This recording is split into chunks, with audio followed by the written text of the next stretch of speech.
Ang ganda talaga ng kulay nila pag naaarawan, lalong tumitingkad yung pagka-gold ng kanilang balahibo. Ganda oh. Solid. Lalo na tong hen oh. Wow. Yung ating yung rooster. Tinitingnan niyo kung kaya niya yung Texas natin.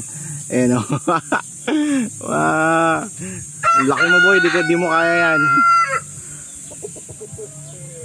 Ang age po nila is nasa 6 months na today actually, saktong 6 months nila ngayon. So pinakawalan ko muna sila, pinaikot ko na muna dito sa range